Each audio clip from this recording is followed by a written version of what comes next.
ورحمۃ اللہ وبرکاتہ۔ اللہم صلی علی محمد وعلی آل محمد وبارک وسلم تسلیما کثیرا کثیرا۔ اللہم اغفر لی وارحمنی وعافنی وارزقنی رب زدنی علما۔ بسم اللہ الرحمن الرحیم۔ عن ابی ہریرہ رضی اللہ تعالی عنہ قال قال رسول اللہ صلی اللہ علیہ وسلم حلقت امتی علی یدی غلمۃ من قریش، رواہ البخاری۔ حضرت ابو ہریرہ رضی اللہ تعالیٰ عنہ کی یہ روایت ہے بخاری شریف کی۔ نبی کریم صلی اللہ علیہ وسلم نے فرمایا میری امت کی ہلاکت ہوگی قریش کے نوجوانوں کے ہاتھوں۔ ہمارے خیال سے آپ حضرات کے ذہن میں ہوگا جو اس سے پہلے کی جو درس تھا حدیث کا، اس کے اندر ہم نے فتن کے بارے میں، یہ فتنوں کا پورا بیان چل رہا ہے، تو فتن کے بارے میں کچھ وضاحت کی تھی۔ اللہ کے پیارے رسول صلی اللہ علیہ وسلم کا ایک بہت بڑا معجزہ، آپ کی رسالت کی بہت بڑی گواہی کہ آپ صلی اللہ علیہ وسلم نے اپنے بعد، آپ کی وفات کے بعد کیا پیش آنے والا ہے، کیا ہوگا اس امت کا، وہ آپ نے بیان فرما دیا۔ اب دیکھیے جو فتنوں کی شروعات ہوتی ہے وہ اللہ کے پیارے رسول صلی اللہ علیہ وسلم کی وفات کے معن بعد سے شروع ہو جاتی ہے فوراً۔ پچھلے درس میں اس کا ایک تفصیلی جائزہ لیا گیا تھا اور اس کے اسباب، اس کی وجوہات وہ آپ کے سامنے پیش کی گئی، اسی کی کڑی ہے یہ حدیث۔ نبی کریم صلی اللہ علیہ وسلم نے فرمایا کہ قریش جو اس دین کو آگے بڑھانے والے ہیں، اس دین کو تھامنے والے ہیں، مگر ایسا بھی ہوگا، ایک ایسا وقت آئے گا کہ میری امت کی ہلاکت ہوگی۔ یہ امت کیا ہے؟ ہلاکت امتی۔ علامہ ابن حجر رحمہ اللہ نے اس کے اوپر روشنی ڈالی ہے اور انہوں نے کہا ہے کہ اس سے مراد ہے نبی کریم صلی اللہ علیہ وسلم کے صحابہ، کہ ایک وہ وقت آئے گا کہ میرے صحابہ کو شہید کیا جائے گا کیونکہ وہ لوگوں کی نگاہوں میں کھٹک رہے ہوں گے۔ اللہ کے رسول صلی اللہ علیہ وسلم کو شہید کرنے کی کوشش کی سوائیوں نے، بلوائیوں نے، جس میں وہ کامیاب نہ ہوئے کیونکہ اللہ تبارک تعالیٰ کا وعدہ تھا واللہ یعصمک من الناس، اللہ تمہاری حفاظت کرے گا اے محمد صلی اللہ علیہ وسلم۔ تو وہ ان کو تو گزند پہنچا نہ پائے، اللہ کے رسول کو شہید کرنے میں کامیاب تو نہ ہو پائے، باوجود ہے کہ بہت کوشش کی۔ تو اب ان کے بعد جو اس دین کو آگے بڑھانے والے ہیں، جو اس دین کا ستون ہے، پلر ہیں، اب وہ نگاہوں میں کھٹک رہے، صحابہ کرام نگاہوں میں کھٹک رہے۔ کیوں؟ اس لیے کہ اللہ کے رسول صلی اللہ علیہ وسلم سے احادیث لے کر، دین لے کر، اسلام لے کر وہ دوسروں تک پہنچانے والے۔ اب اگر یہ صحابہ باقی رہتے ہیں تو دین پھیلتا جائے گا۔ تو اب ان بلوائیوں کی پوری کوشش یہ ہوئی کہ وہ صحابہ کو تنقید کا نشانہ بنائیں اور ان کے بارے میں افواہیں پھیلائیں، ان کے بارے میں بری بری باتیں پھیلائیں، ایک علاقے سے جا کر دوسرے علاقے میں، مصر کے علاقے میں، شام کے علاقے میں، اردن کے علاقے میں، جہاں کے لوگ بہت دور تھے مدینہ الرسول سے، وہاں پر جا کر، اور اسی کے نتیجے میں، یہ پچھلی بار میں ہم نے اس کو بیان کیا تھا، اسی کے نتیجے میں حضرت عثمان غنی رضی اللہ تعالی عنہ کی شہادت کا واقعہ پیش آیا۔ اس سے پہلے جو ارتداد کا فتنہ ہوا حضرت ابوبکر صدیق رضی اللہ عنہ کے زمانے میں، پھر حضرت عمر فاروق رضی اللہ تعالی عنہ کو شہید کر دیا گیا، پھر اس کے بعد حضرت عثمان غنی رضی اللہ تعالی عنہ کے خلاف ایک یورش برپا کی گئی، شورش برپا کی گئی، اور اس کے بعد مظلومانہ ان کو بھی شہید کر دیا گیا۔ پھر حضرت علی رضی اللہ تعالی عنہ، ان کو بھی شہید کر دیا گیا۔ پھر حضرت حسن رضی اللہ تعالی عنہ، ان کو بھی شہید کر دیا گیا۔ پھر حضرت حسین رضی اللہ تعالی عنہ، ان کو بھی شہید کر دیا گیا۔ آپ دیکھ رہے ہیں کہ صحابہ کرام کو جو بھی وہ اٹھ کر آ رہے ہیں، یہ بلوائی ہے، وہ صحابہ کو آپس میں لڑا کر، ایک دوسرے کے خلاف ورغلا کر، اور وہ انہیں ختم کرنا چاہتے ہیں۔ اب یہاں پر جو سوچنے والی بات ہے کہ جو قریش کے لوگ ہیں،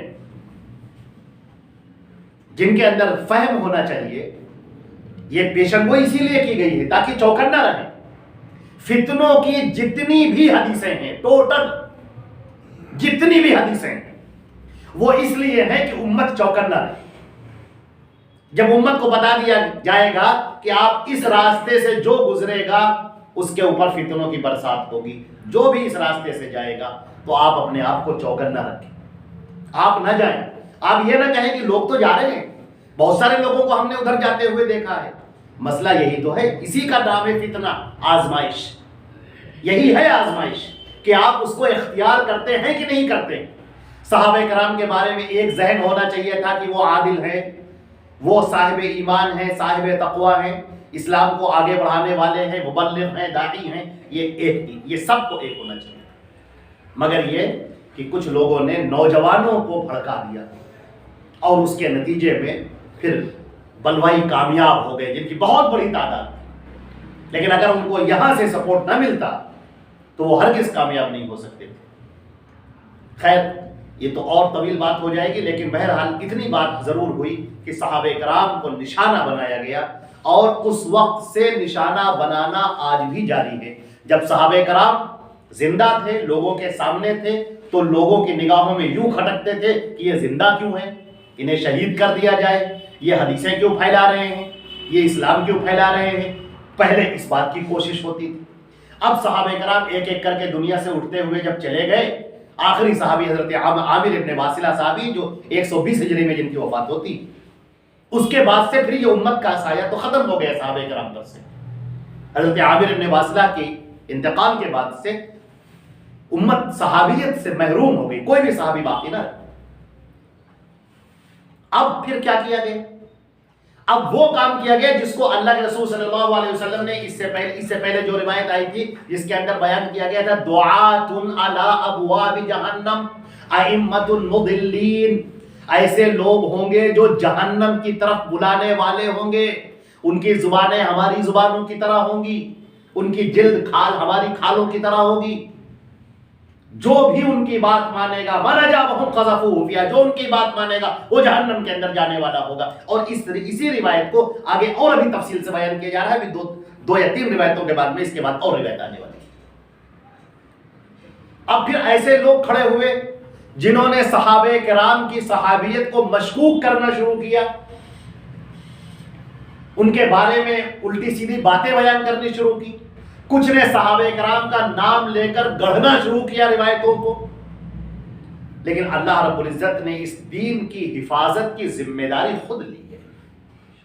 اس دین کی حفاظت، انا نحن نزلنا الذکر وانا لہ لحافظون، ہم اس ذکر کو نازل کرنے والے ہیں اور ہم ہی اس کی حفاظت کرنے والے ہیں۔ اور اس ذکر سے مراد الدین کل ما یوحی علی النبی صلی اللہ علیہ وسلم، جو کچھ بھی وحی ہوا اللہ کے رسول صلی اللہ علیہ وسلم پر وہ سب دین ہے، اور اس دین کی حفاظت کی ذمہ داری اللہ نے لی۔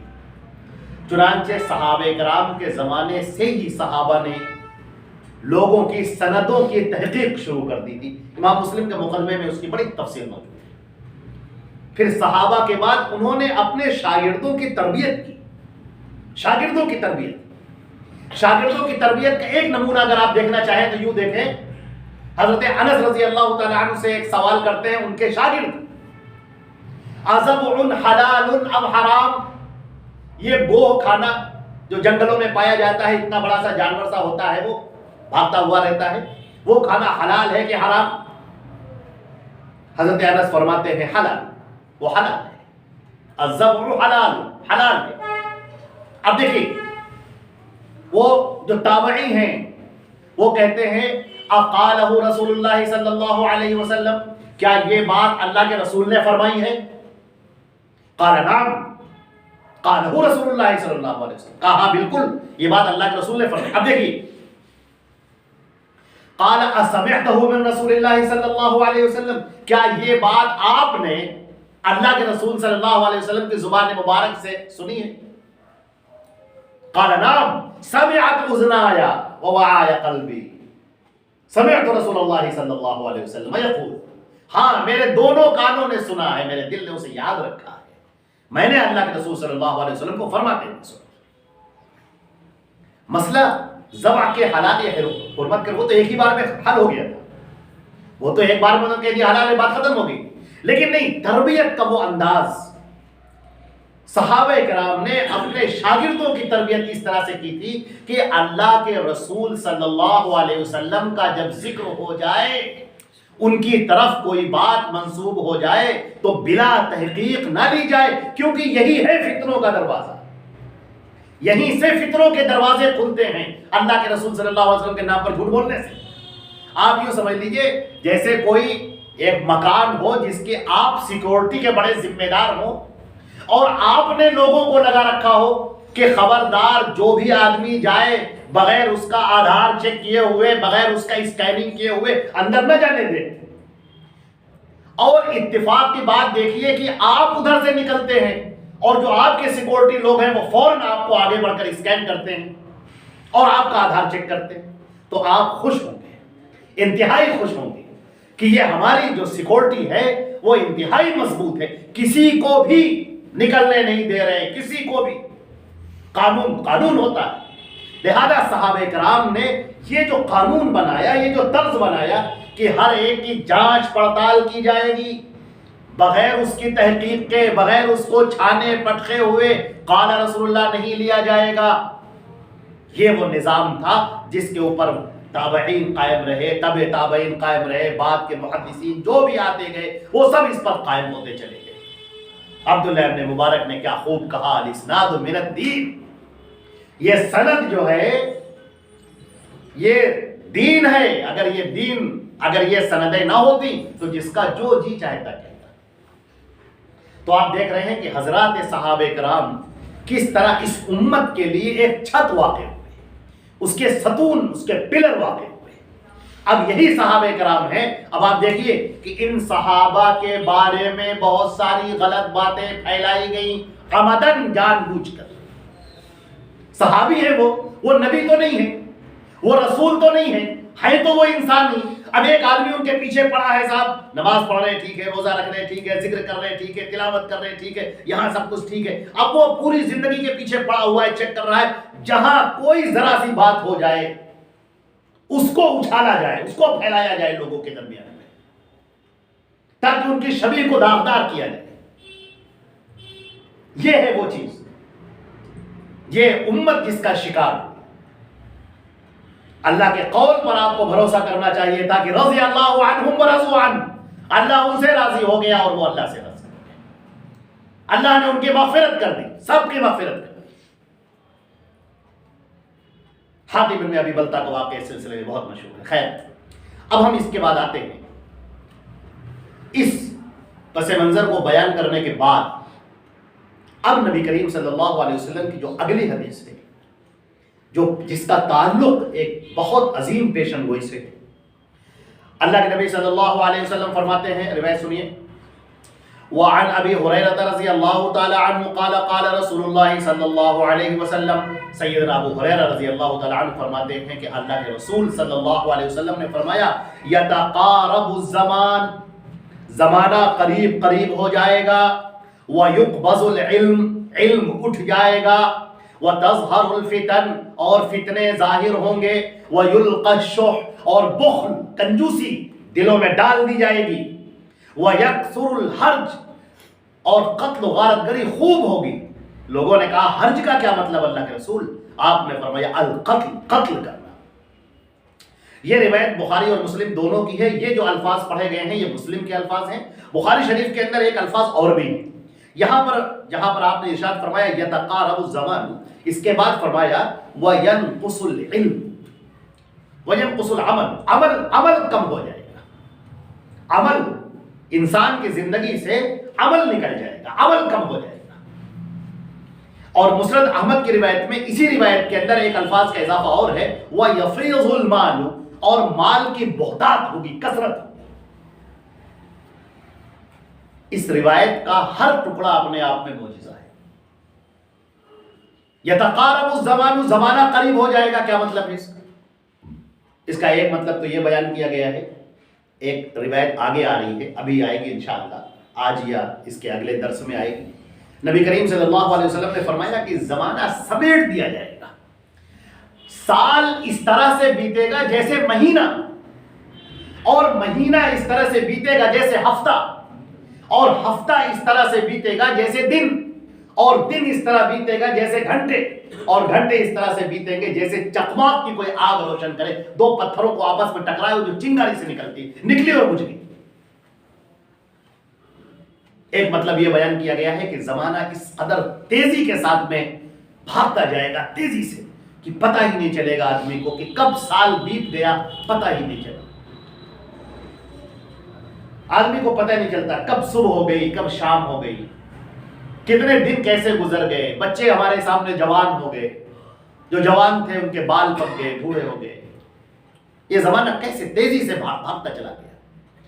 پیچھے مڑ کے دیکھیے تو ابھی لگتا ہے سب کل کی بات ہے، ابھی ماضی کی جو یادیں ہیں ابھی آپ پیچھے مڑ کے دیکھیے تو ایسا لگتا ہے ابھی سب کل کی بات ہے۔ اور معلوم یہ ہوا کہ طویل زمانہ گزرتا چلا جا رہا ہے، دن کیسے گزر گئے پتہ نہیں چلتا۔ ایک جمعہ بیتا نہیں کہ اگلا جمعہ کب آ گیا پتہ نہیں چلتا، دن کے بارے میں یاد نہیں رہتا۔ آدمی عام طور سے پوچھتا ہے ارے بھائی آج کون سا دن ہے؟ ابھی ہمارے جو نوجوان ابھی بیٹھے ہیں ان کے بچپن کی بات ہے کہ دنوں کو یاد نہیں کرنا پڑتا تھا، ہر آدمی کو یاد رہتا ہے، وقت میں برکت ہوتی تھی۔ اب اس طرح سے تیزی سے دن گزرتے چلے جا رہے کہ آدمی کو یاد ہی نہیں۔ کہیں اب آئندہ ایسا بھی زمانہ آئے گا جہاں پر آدمی سال کے بارے میں کنفیوز ہو جائے گا کہ یہ کون سا سال چل رہا ہے، یہ 2022 چل رہا ہے کہ 23 چل رہا ہے کہ 24 چل رہا ہے۔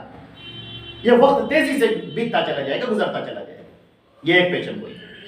دوسری پیشن گوئی یہ اسی کے یتقارب الزمان کے بارے میں، ایک یہ ہے یتقارب اہل الزمانی، زمانہ قریب ہو جائے گا، یعنی زمانے کے لوگ قریب ہو جائیں گے۔ ذرا سا اندازہ تو کیجئے کہ آپ کو کہاں مدینہ منورہ کا سفر کرنے کے لیے، حج کا سفر کرنے کے لیے، مکے کا سفر کرنے کے لیے سالوں لگ جاتے تھے، اور وہ بھی امید نہیں رہتی تھی کہ آدمی پلٹ کر زندہ واپس آئے گا کہ نہیں واپس آئے گا۔ آدمی گاڑیوں پر سوار کہاں تھا، گاڑیوں پر کہاں، پیدل سواری ہوتی تھی، پھر دھیرے دھیرے گاڑیاں ہوئیں، جانور گاڑیاں، پھر اور دھیرے دھیرے پہیوں کے ساتھ میں، اور پھر دھیرے دھیرے آج دیکھیے آدمی دوپہر کا کھانا یہاں کھاتا ہے، شام کا کھانا وہاں کھاتا ہے، صبح ناشتہ کر کے یہاں سے چلے، دوپہر کا کھانا وہاں کھائے۔ جو ایک مسافت تھی وہ مٹتی ہوئی چلی گئی، سمٹتی ہوئی چلی گئی۔ اور حدیث کی ایک دوسری روایت ہے، اس کے لیے تتقارب الاسواق، منڈیاں قریب ہو جائیں گی، بازار قریب ہو جائیں گے۔ آج آپ دیکھ لیجئے، آپ آج یورپ پر آپ بیٹھے بیٹھے یہاں پر شاپنگ کر سکتے ہیں، شپنگ چارج مختصر سے دے کر آپ باہر سے معلوم ہوا کہ وہاں کا مارکیٹ آپ دیکھنا چاہ رہے ہیں، باہر کا امریکہ کا کیا مارکیٹ ہے، جدے کا کیا مارکیٹ ہے، آپ دیکھنا چاہ رہے ہیں، آپ کو سامان پسند آتا ہے، یہیں سے بیٹھ کر آپ آرڈر کرتے ہیں، اپنا پوسٹل ایڈریس ڈالتے ہیں اور وہ آ جاتا ہے۔ منڈیاں بالکل قریب ہو گئی، زمانہ بالکل قریب ہو گیا۔ اور ایک مطلب اور بیان کیا گیا ہے، اقتراب الساعۃ، جیسے جیسے زمانہ گزرتا جائے گا قیامت قریب آتی چلی جائے گی۔ نبی کریم صلی اللہ علیہ وسلم نے فرمایا بعثت انا والساعۃ کہاتین، میں آیا ہوں جب میری بعثت ہوئی ہے تو اب قیامت اس طرح سے ہے جیسے دو انگلیاں۔ ان دو انگلیوں کو جو اللہ کے رسول صلی اللہ علیہ وسلم نے ملایا، اس شہادت کی انگلی کو اور اس بیچ والی وسطیٰ کو جب ملایا، اس کے محدثین نے دو مطلب بیان کیے۔ ایک مطلب یہ بیان کیا کہ جب آپ دونوں انگلیوں کو ملاتے ہیں تو اس میں ایک انگلی ذرا سی بڑی ہے، چھوٹی سی، اور اس کے نیچے جو برابر والی تھوڑی سی اتنی بڑی۔ آپ نے فرمایا قیامت بالکل اسی طرح سے ہے، ذرا سا قیامت۔ وَيَرَوْنَهُ بَعِيدًا وَنَرَاهُ قَرِيبًا، لوگ قیامت کو بہت دور سمجھ رہے ہیں، ہم قیامت کو بہت قریب سے دیکھ رہے ہیں۔ اور بعض لوگوں نے اس کا یہ مطلب بیان کیا کہ یہ جیسے یہ دونوں انگلیاں آپس میں ملی ہوئی ہیں، بیچ میں کوئی فاصلہ نہیں ہے، آپ نے ملا دیا دونوں انگلیوں کو، بیچ میں کوئی فاصلہ نہیں ہے، اسی طرح اب کوئی فاصلہ نہیں رہ گیا، اللہ کے رسول صلی اللہ علیہ وسلم کی بعثت ہو گئی، اب قیامت آنی ہے۔ اب یہ دن بہت تیزی سے گزرتے جا رہے ہیں، رخصت ہوتے چلے جا رہے ہیں، ہماری زندگی کا ہر لمحہ پگھلتا چلا جا رہا ہے، ختم ہوتا چلا جا رہا ہے، اور بہت تیزی سے وہ دن قریب آتا چلا جا رہا ہے۔ ایک یہ مطلب بیان کیا، ایک مطلب اور بیان کیا گیا اس کا، ایک مطلب یہ بیان کیا گیا ہے یتقارب اہل الزمان فی الشر، برائیوں کے سلسلے میں لوگ قریب ہوتے چلے جائیں گے۔ یہ اگر مطلب ذہن میں رکھا جائے تو پھر وہ حدیث ہمارے سامنے آتی ہے جو سیدنا جابر رضی اللہ تعالیٰ عنہ کی روایت ہے، جس میں اللہ کے رسول صلی اللہ علیہ وسلم نے فرمایا ہے یتکالب علیکم الامم کما تداعى الاکلۃ علی قصعتها، قال قالوا او من قلة نحن يومئذ یا رسول اللہ قال لا بل انتم كثير ولكنكم غثاء كغثاء السيل وذلك اذا داخل فيكم الوهن قيل وما الوهن یا رسول اللہ قال حب الدنيا وكراهية الموت. فرمایا کہ قریب ہے یوشک ان تداعى عليكم الامم، قریب ہے کہ امتیں تمہارے خلاف ایک دوسرے کو آواز دے دے کر اکٹھا کرنے لگیں. تمہارے خلاف جو لوگ آپس میں ایک دوسرے کے جانی دشمن تھے وہ آپس میں دوست بن جائیں تمہارے خلاف، تم کو مٹانے کے. اور لوگ ایک دوسرے کو اس طرح سے بلائیں جیسے کہ پیالے کے اوپر کھانے والے بھوکوں کو بلایا جاتا ہے، یا اس طرح سے کہ جیسے بھوکے پیالے کے اوپر ٹوٹ پڑتے ہیں کہ سب مل کر ایک کو برباد کرنے کے لیے درپے ہو جائے. صحابہ کرام نے عرض کیا اللہ کے رسول کیا ہماری تعداد کم ہوگی؟ آپ نے فرمایا نہیں، تم بہت ہوگے، کثرت سے ہوگے، لیکن ایسے ہوگے جیسے سمندر کے اندر جھاگ ہوتا ہے. ایک موج آتی ہے پورا جھاگ چلا جاتا ہے، تھوڑی دیر تک کھڑے رہیے تو آپ کو نظر آئے گا کہ یہاں سے وہاں تک سفید سفید جھاگ ہے جو سمندر کو ڈھکے ہوئے. لیکن ابھی آپ کا دیکھنا ختم بھی نہیں ہوتا کہ ایک موج اٹھتی ہے اور اس پورے جھاگ کو سمیٹ کر دوسری طرف کنارے پھینک دیتی ہے. اللہ کے رسول صلی اللہ علیہ وسلم نے فرمایا یہ اس وقت ہوگا جب تمہارے اندر وہن آ جائے گا، کمزوری. لوگوں نے کہا اللہ کے رسول کمزوری کا کیا مطلب، کیسی کمزوری؟ آپ نے فرمایا حب الدنیا وکراہیت الموت، دنیا کی محبت اور موت سے نفرت. موت کا نام سن کر ڈر جائیں گے، ارے صاحب موت نہ آنے پائے. یہ کیسے مومن ہے آپ؟ ایک مومن تو موت کا متلاشی ہوتا ہے. موت ہمارے لیے اللہ کا تحفہ ہے. موت ہمیں اللہ رب العزت سے قریب کرتی ہے. اس دنیا کو ہم چھوڑ کے بہت جلد اس رب کی طرف جاتے ہیں اور اس سے اپنا انعام حاصل کرتے ہیں. حدیث شریف کے اندر آتا ہے من احب لقاء اللہ احب اللہ لقاءہ، جو اللہ سے ملنے کی تمنا کرتا ہے اللہ اس سے ملنے کی تمنا کرتا ہے. حضرت عائشہ رضی اللہ تعالی عنہا نے بیان کیا، کہنے لگی اللہ کے رسول افا کلنا یکرہ الموت، ہم میں تو ہر آدمی کو موت پسند نہیں ہے. آپ نے فرمایا حمیرہ ایسی بات نہیں ہے. صحیح بات کیا ہے؟ صحیح بات یہ ہے کہ ایک مومن کے سامنے جب جنت کا تذکرہ کیا جاتا ہے، اللہ کا تذکرہ کیا جاتا ہے تو وہ ملنے کے لیے بےتاب ہو جاتا ہے. فطری طور پر اگر آدمی کو ڈر یا خوف لاحق ہو تو وہ مذموم نہیں، لیکن ایک مومن کے سامنے اللہ کا تذکرہ کیا جائے، اس کے انعامات کا تذکرہ کیا جائے، مرنے کے بعد اللہ نے کیا نعمتیں سجا رکھی ہیں، جب ان کا تذکرہ کیا جائے تو ایک مومن تڑپ اٹھتا ہے. اور پھر حدیث شریف میں جیسا بخاری شریف کے اندر فرمایا گیا الدنیا سجن المومن، یہ دنیا مومن کے لیے قید خانہ ہو جاتی ہے. اس کی روح اس جسم کے اندر قید ہے، پرندہ قید ہے، وہ باہر نکلنا چاہتا ہے. تو ایک مومن کو کبھی موت سے ڈر نہیں لگتا، مومن کبھی موت سے ڈرتا نہیں. شجاعت اور بہادری مومن کے رگ و پے میں پیوست ہے. موت سے کیا خوف؟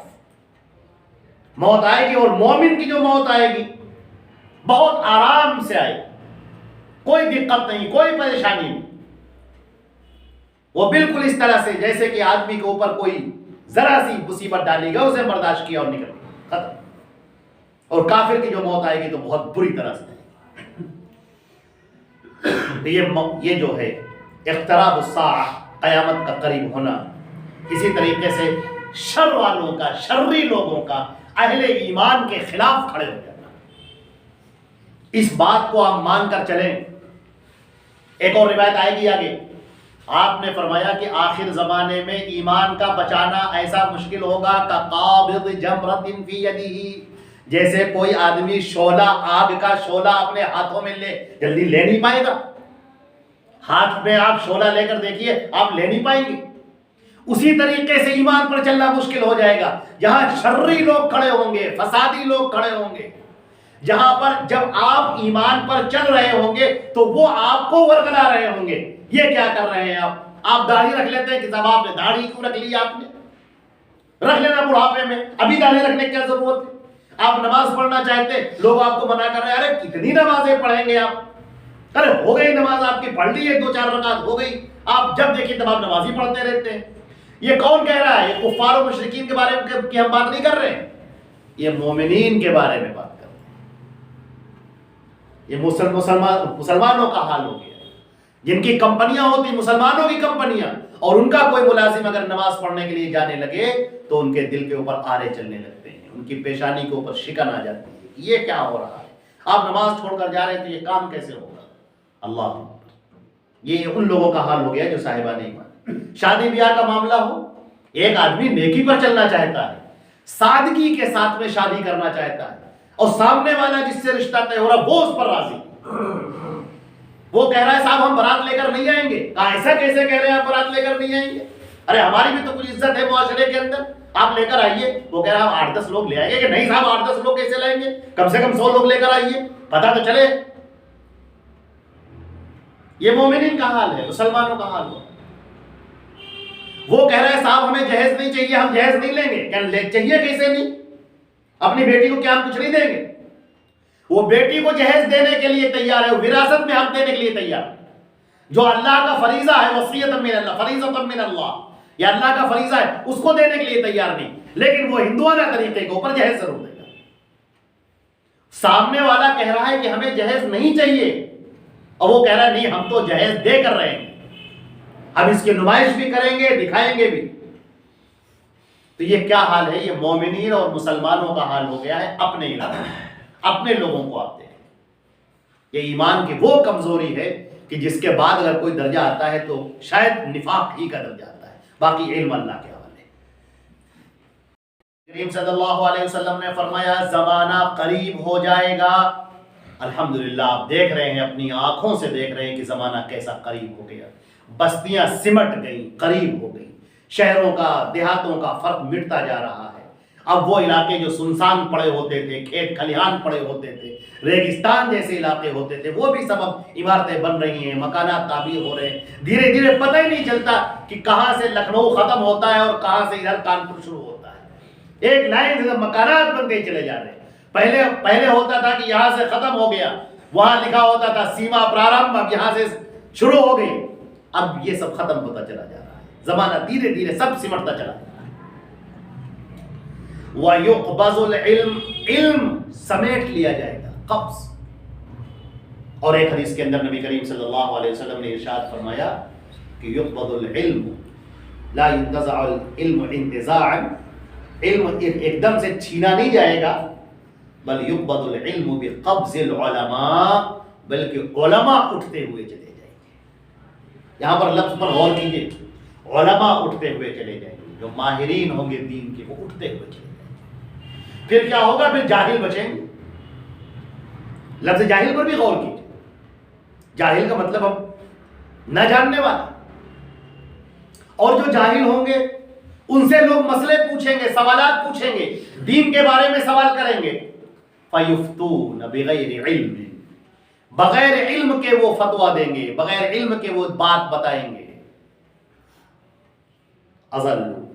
ضلوا وَأَضَلُّوا، خود بھی گمراہ ہوں گے، دوسرے کو بھی گمراہ کریں گے۔ یاد رکھیے علم کیا ہے؟ علم نام ہے قرآن پاک کے جاننے کا، اس کی آیات، اس کے مسائل، اس کے شان نزول، اس سے استنباطی احکام جاننے کا، حدیثوں کے جاننے کا، قرآن پاک کی تشریح، یہ احادیث مبارکہ۔ اگر آدمی قرآن سے بھی دور ہو جائے، حدیث سے بھی دور ہو جائے، تو پھر اس کے پاس کیا بچ جائے گا؟ اس کے پاس کیا رہے گا؟ اس کے پاس پھر قصے رہ جائیں گے، کہانیاں رہ جائیں گی، بزرگوں کے اقوال رہ جائیں گے، بڑی بڑی باتیں رہ جائیں گی، حکمت اور دانش بندی کی باتیں رہ جائیں گی، اس طرح کی ساری چیزیں رہ جائیں گی۔ لیکن جو علم ہے، علم کی جو گہرائی ہے، آپ اس سے دور ہوتے چلے جائیں گے۔ علماء اٹھتے چلے جائیں گے جو اس کے جانکار تھے، جو رات اور دن قرآن پاک کی تلاوت کرتے تھے، اس کی تفسیر میں رہتے تھے، اس کے معانی پر غور کرتے تھے، اس کے متعلق احادیث کی چھان بین کرتے تھے، احادیث کو تحقیق کے ساتھ سامنے لاتے تھے، جھوٹ کو سچ سے الگ کیا کرتے تھے، ایسے علماء رخصت ہو جائیں گے۔ اور جو ایسے علماء ہوں گے ان کی کوئی قدر کرنے والا نہ ہو۔ علم دھیرے دھیرے اٹھتا ہوا چلا جائے گا۔ آج بہت چیزوں کی فراوانی ہو گئی، موبائل ہو گیا، لیپ ٹاپ ہو گیا، انٹرنیٹ ہو گیا، کوئی دنیا کی شاید ہی کوئی ایسی کتاب ہو جو آپ کے دسترس میں نہ ہو، ایک کلک کے اوپر آپ کے سامنے حاضر ہے۔ آپ کا موبائل، آپ بخاری چاہتے ہیں حاضر ہے، کس زبان میں چاہتے ہیں آپ، حاضر. بخاری کی کیا تشریح علامہ ابن حجر نے فرمائی؟ آپ کے سامنے حاضر موجود ہے. ابو داؤد پڑھنا چاہتے ہیں؟ حاضر. مسلم شریف کا مطالعہ کرنا چاہتے ہیں؟ حاضر. قرآن پاک کی تفسیر کو آپ جاننا چاہتے ہیں؟ حاضر. ایک کلک میں، آپ کی جیب میں، آپ کے ہاتھ میں. لیکن آپ کے پاس وقت نہیں. یہ بڑی سنگین صورتحال ہے اس وقت کہ ہمارے اچھے خاصے پڑھنے لکھنے والے لوگ بھی اس میں مبتلا ہو، وقت کو ضائع کرنے والے. ایک مومن کی شان یہ ہے، عالم کی بات جاننے دی، عالم کی ہم بات نہیں کرتے، مومن کی بات کرتے ہیں. ایک مومن کی شان یہ ہے وہ اللہ کے کلام کو جانے، اس کے رسول کے فرمان کو جانے. ایک مومن کی شان یہ ہے. ایک مومن اللہ کی کتاب سے اور اپنے رسول اللہ کے فرمان سے دور ہو ہی نہیں سکتا. جیسے مچھلی بغیر پانی کے رہ ہی نہیں سکتی، اسی طرح ایک مومن بغیر قرآن پاک کے اور بغیر احادیث کے رہ ہی نہیں سکتا. نبی کریم صلی اللہ علیہ وسلم کی احادیث جب پڑھی جاتی ہیں اس کا ایمان تازہ ہو جاتا ہے، اس کا ایمان بڑھ جاتا ہے، اس کے چہرے پر شادابی دوڑ جاتی ہے، رگوپے میں حرارت دوڑ جاتی ہے، ایمان سے سینہ منور ہو جاتا ہے. ایک مومن کی شان ہے. لیکن ہائے افسوس کہ شیطان نے اس طرح غفلت کے پردے ڈال دیے، ہزارہ پردے غفلت کے ڈال دیے کہ یہ بندے مومن وہ قرآن سے دور ہو گیا، حدیثوں سے دور ہو گیا، خرافات میں پڑ گیا. اور اگر دین کی طرف رغبت کرنا بھی چاہتا ہے تو بزرگوں کی قصے کہانیوں میں الجھ کر دیں گے. انہیں قصے کہانیاں، موضوع روایتیں، منکر روایتیں، انہیں کتنے الجھ کر دیں. پیور، صاف، شفاف، چشمہ صافی اللہ کے رسول کی وہ احادیث جو سورج کی طرح چمک رہی ہے، اس سے اپنی آنکھوں کو بند کر. آنکھیں ہیں مگر وہ دیکھ نہیں رہا، کان ہے مگر وہ سن نہیں رہا. آگے چل کر حدیث کے اندر بیان کیا گیا فتنۃ عمیٰ صماء، ایسا فتنہ ہوگا جو آنکھ اندھا ہوگا اور بہرا ہوگا. آنکھیں ہیں، موجود ہیں آنکھیں، لیکن پڑھنا نہیں چاہیے. کان ہے لیکن آپ سننا نہیں چاہیے. آدمی بھاگ رہا ہے فلاں بزرگ کی طرف، فلاں بزرگ کے لیل و نہار پتہ ہو جائیں، شب و روز پتہ ہو جائیں، فلاں بزرگ کتنا وظیفہ پڑھا کرتے تھے پتہ ہو جائیں، اس بارے میں صبح فجر کے بعد ہمارے پیر و مرشد کون سا وظیفہ پڑھا کرتے تھے، 1000 بار کیا پڑھا کرتے تھے، مصلے پر بیٹھ کر کیا پڑھا کرتے تھے، فلاں بیان میں انہوں نے کیا فرمایا تھا، فلاں قصے کیسے انہوں نے سنائے تھے. ان کی پوری تاریخ، ان کی پوری زندگی اسی کے ارد گرد ناچ رہا ہے، گھوم رہا ہے. مومن جو ایمان لایا ہے اللہ پر، اس کے رسول پر، اس کو اس بات کی فکر نہیں کہ اللہ کے رسول صلی اللہ علیہ وسلم کیا عبادت کیا کرتے تھے، کیا ذکر کیا کرتے تھے، کس طرح لوگوں کو تعلیم دیا کرتے تھے، فجر کے بعد کیا پڑھتے تھے، عصر کے بعد کیا پڑھتے تھے، مغرب کے بعد کیا پڑھتے تھے، بستر پر جا کر کیا پڑھتے تھے، بیدار ہو کر کیا پڑھتے تھے. اس کو اس کی فکر، وہ الجھ کر رہے ہیں. یہ کیا ہے؟ قبلہ اس نے اپنا تبدیل کر دیا. یخبز العلم، علم سمیٹ دیا جائے گا. تو آپ کیا سمجھتے ہیں؟ کیا قرآن ختم ہو جائے گا؟ کیا حدیثیں اٹھ جائیں گی؟ نہیں صاحب، یہ حدیثیں ہیں، یہ حدیثیں رہیں گی، ان کے پڑھنے والے نہیں، ان سے منہ موڑنے والے آ جائیں گے. ایک جم میں غفیر ہو جائے گا جو اللہ اور رسول کا نام تو خوب لے گا لیکن اللہ اور رسول کی باتوں کو سننا پسند نہیں کرے گا. وہ کہے گا نہیں صاحب، ہمیں تو ہمارے بزرگوں کی باتیں بتاؤ، ہمیں تو ہمارے یہ اقوال سناؤ، قصہ کہانیاں سنے گا، اسی میں مست ہے. علم اٹھ جائے گا. اللہ، یہ دور آ گیا. اور ہم نے ابھی آپ کے سامنے عرض کیا تھا کہ فتنے یہ جو بیان کیے گئے ہیں یہ اس لیے بیان کیے گئے ہیں کہ ایک بندے مومن چوکنا رہے. ایک مومن کو کیا کرنا ہے؟ صاحب ایمان کو، صاحب تقوی کو، وہ جو اللہ اور اس کے رسول کی رضا چاہتا ہے، جو اللہ کی جنت میں داخلہ چاہتا ہے، جو اللہ رب العزت کی خوشنودی چاہتا ہے، اس کا کردار کیا ہونا چاہیے؟ اس کا کردار یہ ہونا چاہیے کہ وہ قرآن اور حدیث سے اپنے آپ کو جوڑ لے، وہ کنیکٹڈ ہو جائے اس سے. اور اگر ایسا نہ ہوا تو انسان کی زندگی کیا ہے؟ بس ایک زندگی ہے جس میں روح نہیں. انسان چل رہا ہے، پھر رہا ہے، گھوم رہا ہے، لیکن تازگی اس کی ختم ہو. بس وہ چل رہا ہے لیکن اس کے اندر کی حرارت ختم ہو، ایمان کی حرارت رخصت. اللہ کے نبی صلی اللہ علیہ وسلم نے فرمایا کہ اور فتنے ظاہر ہو جائیں گے، چاروں طرف فتنے. بخل ڈال دیا جائے. آدمی زکات نکالنا پسند نہیں کرتا. زکات نکالتے وقت دل کے اندر درد ہو رہا ہے، ارے اتنا پیسہ چلا جائے. اب شیطان مردود اس کے سامنے بڑی چیزیں پیش کر رہا ہے. ارے اتنی زکات نکالے دے رہے ہو تم، ارے نکال لینا، پرسوں نکال لینا، اب کیا ضروری کہ آج ہی نکالی جائے. ٹال مٹول کر رہا ہے. بخل اس کے دل کے اندر داخل ہو گیا ہے. ایک حدیث شریف کے اندر آتا ہے، آگے آئے گا، اگلی روایات میں آئے گا کہ زکات کو ٹیکس سمجھ لیا جائے. زکات تو عبادت ہے، زکات تو اللہ کو خوش کرنے کے لیے. آدمی پیسہ نکالتا ہے اللہ کو راضی کرنے کے لیے. لیکن ہوگا یہ کہ آدمی نکالے گا زکات لیکن انتہائی کراہت کے ساتھ، ناپسند کرتے ہوئے، چار و ناچار، کرے کیا نہ کرے، مرتا کیا نہ کرتا، نکالنی ہی پڑی زکات. بس نکال دیا کسی طرح سے کہ کہیں نہ کہیں ایمان تھوڑا باقی رہ جائے. مر کے جائے تو کم سے کم اللہ رب العزت کی جنت مل ہی جائے. لیکن یہ حال ہو گیا، بخل دلوں کے اندر بھر دیا گیا. اپنے انجوائمنٹ کے لیے، اپنی تفریحات کے لیے، اپنے بچوں پر خرچ کرنے کے لیے، اپنے بچوں کی خوشیوں کے لیے آدمی ہزاروں روپے قربان کر دیتا ہے. اچھے ریسٹورنٹ میں کھانا کھانے کے لیے آدمی پیسوں کو قربان کر دیتا ہے.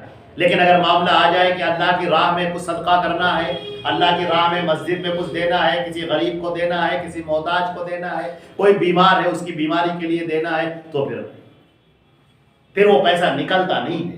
پھر وہ پیسہ گنتا ہے. جس کو قرآن پاک میں فرمایا گیا ہے الذی جمع مالا وعددا، جو پیسے کو جمع کرتا ہے پھر اس کو گنتا ہے. گننے میں بڑا سکون ملتا ہے.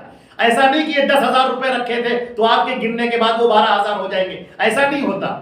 10,000 گن کے رکھے، پھر 2-4 دن کے بعد پھر نکالا اسے، پھر اسے گننا شروع کیا. کیا مزہ آ رہا ہے، آنکھوں کو سکون مل رہا ہے. اللہ. ایک صاحب کا مقولہ ہے، بڑا اچھا مقولہ ہے کہ روپیہ جیب میں رکھنا جائز ہے، دل میں رکھنا ناجائز. یہ روپیہ دل میں نہ رکھو، جیب میں رکھو. مگر معاملہ یہ ہے کہ یلقى الشح، بخل کی یہ انتہا ہے. شہید بخل کی یہ انتہا. یہاں پر انسان انتہائی کنجوس ہوتا ہے. اتنا کنجوس ہوتا ہے کہ دوسرا خرچہ کر رہا ہو تو بھی تکلیف ہوتی ہے. اس کا اپنا پیسہ نہیں ہے لیکن دوسرا آدمی کچھ پیسہ خرچہ کر رہا ہے تو بھی اس کو تکلیف ہوتی ہے کہ یہ کیا خرچہ کیے ڈالنا ہے، پیسہ اپنا برباد کیے ڈالنا ہے. کنجوسی، یلقى الشح، یہ کنجوسی ڈال دی جائے. اللہ کی راہ میں خرچ کرنے کے لیے ہاتھ نہیں اٹھے گا، 100 بار سوچے گا، بنائے گا، بگاڑے گا، پلان بنائے گا، بجٹ نکالے گا، اتنا پیسہ نکالا جائے، اچھا یوں نکالا جائے. اللہ. صحابہ کرام اپنا مال قربان کر دیا کرتے تھے، ایک بار میں قربان کر دیا کرتے تھے. نماز پڑھ رہے ہیں، اچانک معلوم ہوا کہ کوئی چڑیا باغ کے اندر داخل ہوئی اور اس کو نکلنے کی جگہ نہیں مل رہی. چنانچہ وہ نماز میں تھوڑا غافل ہو گئے. نماز پڑھنے کے بعد اللہ کے رسول صلی اللہ علیہ وسلم کی خدمت میں آتے ہیں، کہتے ہیں اللہ کے رسول میرا یہ باغ ہے، میں اس کو سب اللہ کے راہ میں قربان کروں. اس باغ نے مجھے نماز سے غافل کر دیا، اب یہ باغ نہیں رہنا چاہیے، ختم. غزوہ تبوک کے موقع پر نبی کریم صلی اللہ علیہ وسلم نے مسلمانوں سے کہا کہ تم میں سے جس کے پاس جو ہے وہ کچھ لے آئے لشکر کی تیاری کے لیے. سیدنا ابوبکر صدیق رضی اللہ تعالی عنہ اپنے پورا گھر صاف کر کے جو سامان تھا اثاثہ سب لا کر قربان کر دیا. نبی کریم صلی اللہ علیہ وسلم نے پوچھا، کہا گھر میں کیا چھوڑا؟ کہا کچھ نہیں، سب لے، کچھ بھی نہیں. پتیلی، جھاڑو، برتن سب اللہ کی راہ میں قربان. یہ کیا ہے؟ یہ اللہ سے محبت کی دلیل ہے. نبی کریم صلی اللہ علیہ وسلم نے فرمایا کہ یکسر الحرج، حرج ہوگا. حرج کسے کہتے ہیں؟ یہ حرج لفظ بنا ہے اکسانے سے، اور اس کے بعد قتل ہوتا ہے. یہ لفظ قتل کہہ کر، الحرج القتل کہہ کر نبی کریم صلی اللہ علیہ وسلم نے اس کے اسباب کی طرف اشارہ فرمایا. یہ قتل پھیل جائے گا. چلو کن باتوں پر قتل ہو؟ آدمی اپنا سینس کھو دے گا، حساسیت اس کے اندر، شعور، جو شعور ہوتا ہے شعور رخصت ہو جائے گا، جذبات زیادہ ہو جائیں گے. میں یہاں پر ایک بات عرض کرنا چاہتا ہوں. بہت پہلے غالباً ریڈرز ڈائجسٹ میں ایک مضمون ہم نے پڑھا تھا موسیقی کے عنوان سے، کہ موسیقی کا کیا امپیکٹ ہوتا ہے، اس کا کیا انفلوئنس ہوتا ہے آدمی کے اوپر. تو بیان کہ جو گانے ہوتے ہیں، جو سانگس ہوتے ہیں، اور اس کے پیچھے جو پوری میوزک ہوتی ہے، یہ جو آلات میوزک کے جو ہوتے ہیں، یہ ڈائریکٹ انسان کے دماغ پر اثر ڈالتے ہیں، اور یہ اس طرح سے اثر ڈالتے ہیں کہ انسان سوچنے سمجھنے کی صلاحیت کھو دیتا ہے. وہ گانے اسے جس طرف لے کر جانا چاہیں گے وہ اسی طرف آدمی ناچتا رہے گا. آپ نے دیکھا ہوگا فوج کے اندر بھی ڈرم بجائے جاتے ہیں، فوج کے اندر بھی سانگس ہوتے ہیں، ڈرم بجائے جاتے ہیں. آدمی کا وہ ذہن انہی لہروں کے ساتھ، اسی کے ساتھ میں ہم آہنگ ہو جائے، اسی کے ساتھ میں مکس اپ ہو جائے، اور اس کے بعد وہ سوچنے سمجھنے کی صلاحیت کو دے.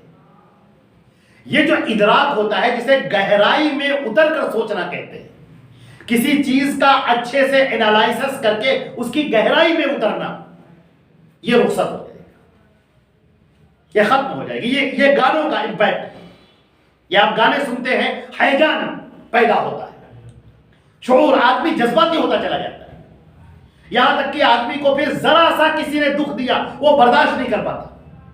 کسی نے ذرا سی بات کی، باپ نے اپنے بیٹے کو ذرا سا ڈانٹ دیا کہ کہاں تم ٹہل رہے تھے رات میں، رات گھر میں ہوٹل بنا رکھا ہے اس کو، جب چاہتے ہو چلے جاتے ہو، جب چاہتے ہو آ جاتے ہو. ایک باپ کا حق ہے کہ اپنے بیٹے کو ڈانٹے، مگر بیٹے کی وہ بات اس کے دل کے اوپر لگ گئی. کیوں؟ اس لیے کہ وہ شعور اس کا بکھرا، اس کے ذہن میں بڑی حساسیت سی آ گئی. اب اس کو ایسا لگ رہا ہے کہ بہت بڑی بات ہو گئی، اور معلوم ہوا کہ وہ سوسائڈ کر لیتا. اب ماں باپ اپنے بیٹوں سے بات کرتے ہوئے ڈرنے لگے. معلوم ہوا کہ امتحان میں لڑکا پڑھ رہا ہے، ارے پاس فیل ہونا تو سب لگا ہی رہتا ہے زندگی میں، پاس ہونا فیل ہونا لگا رہتا ہے. آدمی چاہتا تھا کہ نہیں میرے نمبر 90 آویں، اور اس کو ایسا لگ رہا ہے کہ اب 90 نمبر نہیں آ پائیں گے، مارکس ہمارے کم ہو جائیں گے، وہ سوسائڈ کر لیتا ہے. ذرا سا کسی دوستوں نے اس کو پریشان کر دیا، 4 دوستوں نے مل کے اس کو پریشان کر دیا اور کہہ دیا کل تم کو پھر پریشان کریں گے، وہ سوسائڈ کر لیتے ہیں. وہ دوست جو ریگنگ کے نام، ریگنگ تو جرم ہو چکی ہے اسکولوں میں، کالجز میں، یونیورسٹیز میں تو جرم ہے.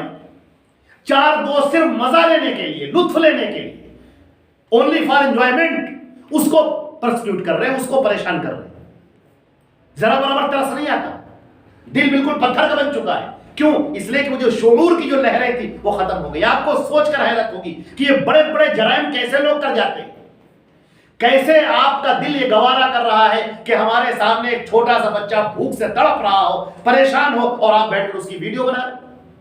کیسے آپ کو ہوتا ہے کہ ایک آدمی مارا جا رہا ہے، 8-10 لوگ مل کر اس کو مار رہے ہیں، پیٹے ڈال رہے ہیں، وہ چلا رہا ہے، چیخ رہا ہے، پانی مانگ رہا ہے، اور لوگ اس کی ویڈیو بنا رہے ہیں، اور آپ کے ذرہ برابر ترس نہیں آتا، اور مارنے والے مار رہے ہیں اس کو. یہ جو ذہنوں کا امپیکٹ ہے، یہ ذہن کے اوپر جو موسیقی، گانے ہیں، گانے آپ سنتے جا رہے ہیں، گانے آپ کے ذہن سے ہم آہنگ ہو گئے، اچھا لگنے لگا، دھیرے دھیرے یہ ایک نشہ سے بن جاتا ہے، اور نشہ سے بننے کے بعد میں پھر وہ کیفیت ختم ہو جاتی ہے، پھر وہ گہرائی کے ساتھ انالائسس کر کے سمجھنے کی صلاحیت ختم ہو جاتی ہے. پھر باقی یہ رہتا ہے کہ جذباتی، کسی نے کہا مارو اس کو، لوگ دوڑ پڑے اس کو مارنے کے لیے. کیوں مار رہے ہیں؟ کس لیے مار رہے ہیں؟ آپ سے اس کا کیا تعلق ہے؟ کوئی نہیں، مارو. معلوم ہوا کہ فلاں علاقے میں ہندو مسلم رائٹ ہوا، فلاں علاقے میں جو یہاں سے 1000 کلومیٹر کے فاصلے پر، اور یہاں کے لوگ اٹھتے ہیں کہ صاحب یہاں پر بستیوں کی بستیاں ویران کیے جا رہے ہیں، یہاں آدمیوں کو مارے ڈال رہے، کاٹے ڈال رہے، بچوں کو مار رہے، عورتوں کو مار رہے، جانوروں کو مار رہے، گھروں میں آگ لگائے. یہ ذرا سوچے تو ذرا سا تھوڑی دیر کے لیے انالائسس کرو کہ اگر جرم کیا ہے تو وہاں کے لوگوں نے کیا ہے، یہاں اس کی سزا دینا کیا مطلب ہے؟ ابھی داعش کے نام سے جو فتنہ اٹھا آپ نے دیکھا ہوگا، اس کو سنا ہوگا. یہ اسلام ہرگز نہیں سکھاتا ہے، قطعاً اسلام کی جہاد اسلام کے اندر ہے، لیکن اس کے شرائط، جیسے نماز اس کی شرطیں ہیں، زکوٰۃ اس کی شرطیں ہیں، روزہ اس کی شرطیں ہیں، اسی طرح جہاد اس کی شرطیں ہیں، کنڈیشنز ہیں. ایسا تھوڑی ہوتا ہے کہ کوئی کافر آپ کو نظر آئے پکڑ تو اسے مار ڈالے. اگر ایسا ہوتا تو اللہ کے رسول صلی اللہ علیہ وسلم مدینہ منورہ کے آس پاس رہنے والے سارے مشرکین کو قتل کر دیتے، فتح مکہ کے روز سارے مشرکین کو قتل کر دیتے۔ ہم نبی کریم صلی اللہ علیہ وسلم کی زندگی میں دیکھتے ہیں کہ اللہ کے رسول صلی اللہ علیہ وسلم مدینے سے 800 کلومیٹر کی دوری تبوک پر جا کر، وہاں جا کر آپ جہاد کر رہے ہیں، وہاں جا کر دشمنوں کا سامنا کر رہے ہیں، اور یہاں کے جو غیر مسلم ہیں، یہاں کے کفار ہیں، مشرکین ہیں، ان کو آپ ٹچ بھی نہیں کر رہے۔ یہاں تو جنگ نہیں ہو رہی۔ اگر ایسا ہی اسلام میں حکم ہوتا کہ جس کافر کو دیکھو اسے قتل کر ڈالو، تو فتح مکہ کے روز تو اللہ کے رسول صلی اللہ علیہ وسلم جو آپ کے ساتھ میں لشکر تھا 10,000 وہ ایک ساتھ قتل کر دیتے۔ لیکن معلوم یہ ہوا کہ سوچنے سمجھنے کی صلاحیت آدمی کے اندر سے ختم ہوتی چلی جاتی ہے، نہ اس کو ماں کے غم کا احساس باقی رہ جاتا ہے، نہ باپ کے غم کا احساس باقی رہ جاتا ہے۔ بیٹا گھر سے باہر نکل گیا، ہوٹل پر بیٹھا ہوا ہے، دوستوں کے ساتھ بیٹھا ہوا ہے، اور ماں یہاں تڑپ رہی ہے کہ پتہ نہیں میرے بچے کے ساتھ میں کیا ہو گیا۔ وہ فون پر فون کر رہی ہے اور بچہ فون نہیں اٹھاتا، فون کاٹ دو، اسے احساس بھی باقی۔ یہ نتیجہ ہے یہ میوزک سننے کا جو ذہن کے اوپر چھائی جا رہی ہے، جو آپ کے اندر سے شعور کو چھینے لے رہی ہے، احساس کو چھینے لے رہی ہے، آپ کا دل پتھر بنائے دے رہی ہے، آپ کو انتہائی جذباتی بنائے دے رہی ہے۔ وہ جو سمجھنے کی صلاحیت جو ایک انسان کا دل ہوتا ہے، جو محبتوں میں دھڑکتا ہے، سب ختم ہوتا چلا جاتا ہے۔ جب آپ مسکین ہوتے ہیں، عاجز، جب آپ کے اندر عاجزی آ جائے، کمزور ہو جائے، تو بالکل بلی بن جاتے ہیں، بالکل بلی، اور ذرا سی طاقت آ جائے تو پھر بھیڑیے بن جاتے ہیں، درندے بن جاتے ہیں۔ یہ حال انسان کا ہوتا ہے۔ نبی کریم صلی اللہ علیہ وسلم نے فرمایا کہ قتل و غارت گری پھیل جائے گی کثرت سے۔ اگلی روایت دیکھیے، فرمایا، یہ بخاری مسلم دونوں کی روایت تھی، حضرت ابو ہریرہ رضی اللہ تعالی عنہ ارشاد فرماتے ہیں، قال رسول اللہ صلی اللہ علیہ وسلم، حضرت ابو ہریرہ رضی اللہ تعالیٰ عنہ ارشاد فرماتے ہیں کہ نبی کریم صلی اللہ علیہ وسلم نے فرمایا، والذی نفسی بیدہ، اس ذات کی قسم جس کے ہاتھوں میں میری جان ہے، لا تذهب الدنيا حتى يأتي على الناس يوم لا يدري القاتل فيما قتل ولا المقتول فيما قتل، فقيل كيف يكون ذلك؟ قال الحرج، القاتل والمقتول في النار۔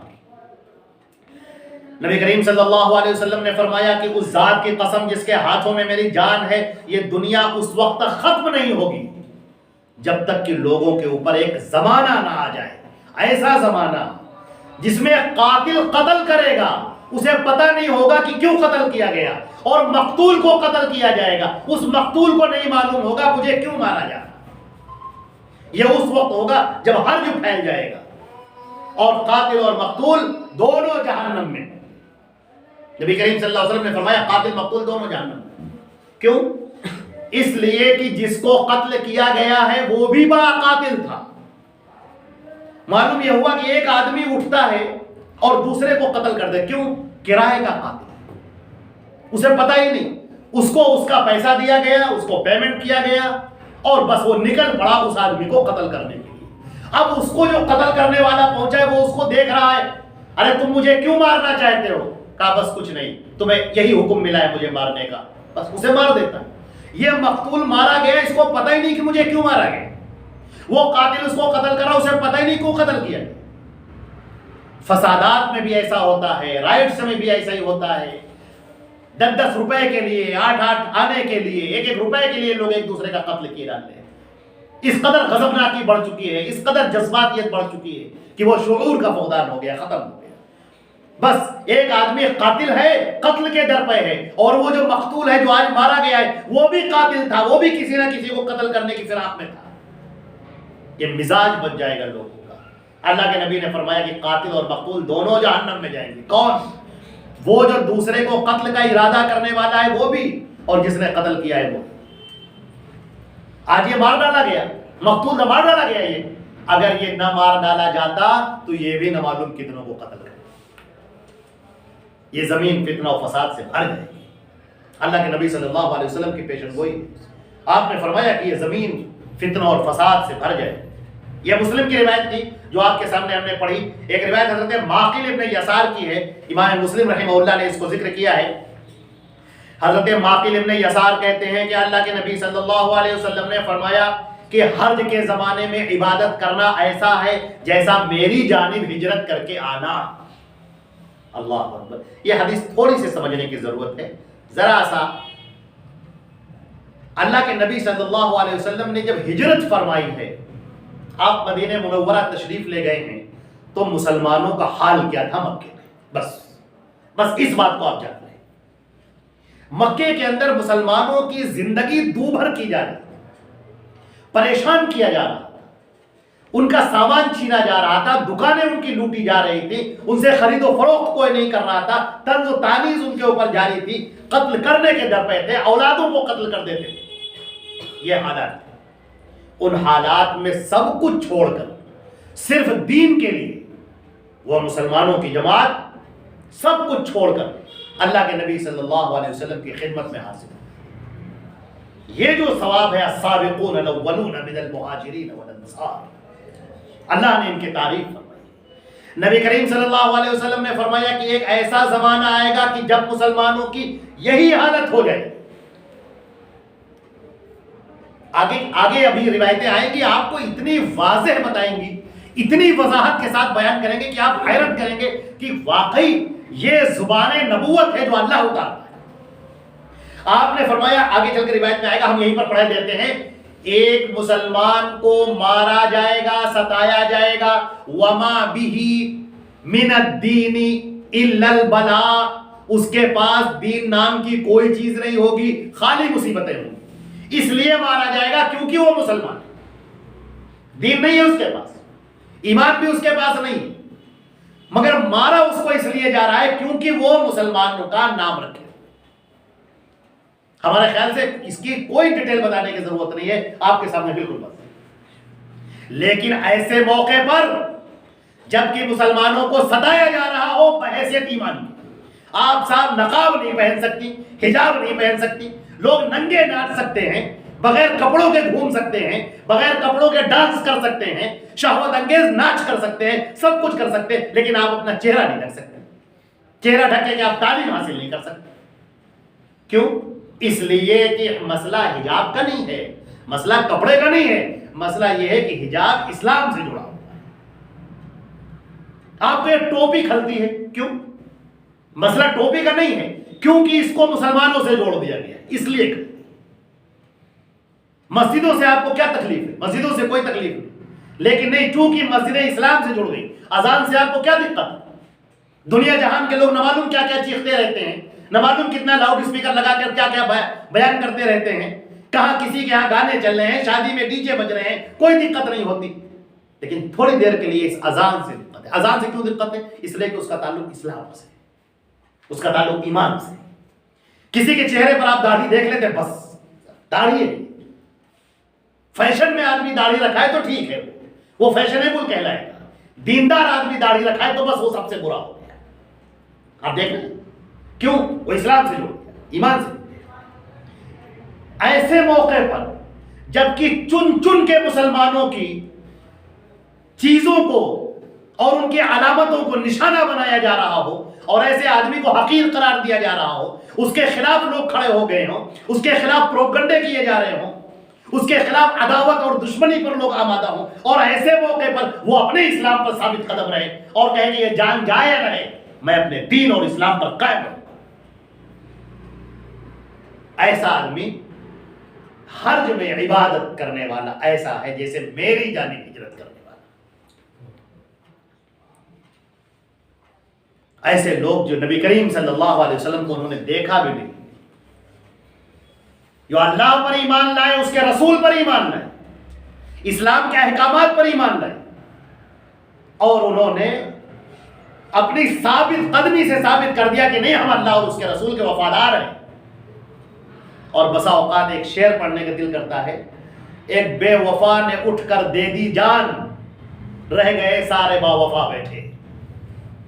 معلوم یہ ہوا کہ ایک وہ آدمی جو گنہگار تھا, گنہگار, لیکن بات جب آ گئی دین اسلام کی تو وہ آگے بڑھ کر سینہ سپر ہو گیا, اور اس نے اپنی راہ اللہ کی راہ میں قربان کر دی. کیا بندہ مومن تھا, کیا یہ نیک شخص تھا.